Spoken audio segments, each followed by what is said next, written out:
పోతే ఈ రఫా గాళ్ళంతా రోడ్లెక్కి మాట్లాడుతూ ఉంటే మనమంతా ఎక్కడున్నామో అర్థం అవట్లే నాకు. ఇవాళ రోజా మాట్లాడుతూ ఉంది ఎమ్మెల్యే నా కొడుకులు అంట. అది ఆడదో మగదో ఎవరికి తెలియదు.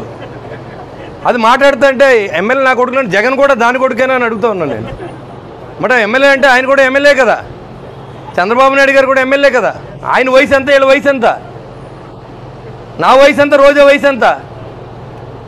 ఇలాంటి దురదృష్టకరమైన బూతులు కొంతమంది కాపుల్ని ఉసుగొల్పి వాళ్ళతోనే స్టేట్మెంట్లు.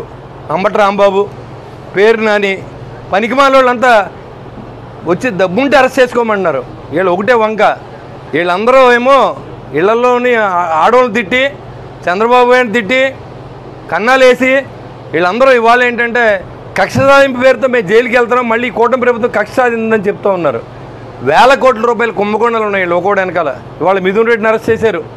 రాబోయే రోజు జగన్మోహన్ రెడ్డిని కూడా అరెస్ట్ చేస్తారు. దాంట్లో ఎలాంటి ఆశ ఇది లేదు. ఎందుకంటే గజ దొంగ అతను. వీళ్ళందరూ మామూలు దొంగలేదు, గజ దొంగ. లిక్కర్లో మొత్తం దోచుకున్నాడు, గనులన్నీ దోచుకున్నారు, ఇసుకంతా దోచుకున్నారు. అడవి నుంచి వచ్చిన డబ్బు కూడా అమ్ముకున్నటువంటి ప్రభుత్వం ఇవాళ మళ్ళీ సంవత్సరం అయిపోయిన తర్వాత ఇక్కడ శాసనసభ్యుడు మళ్ళీ రోడ్డెక్కి అంతా మర్చిపోయారు. మనం ఇంటింటికి ఒక ఖాతా పెట్టి డబ్బు లాక్కున్నటువంటి లూటీ చేసిన వ్యక్తి అయినటువంటి కొట్టు సత్యనారాయణ కూడా ఇవాళ మాట్లాడుతూ ఉన్నాడు. ఇంతకంటే దురదృష్టం ఇంకోటి ఏముండదు.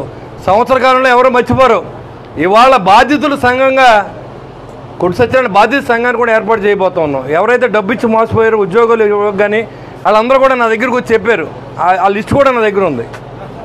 ఇలాంటి వ్యక్తులు రాజకీయాల్లో ఉంటే మాజీ శాసనసభ్యులు ముళ్ళపూడి కృష్ణారావు గారిని వేదిక నుంచి కోరుతున్నాం.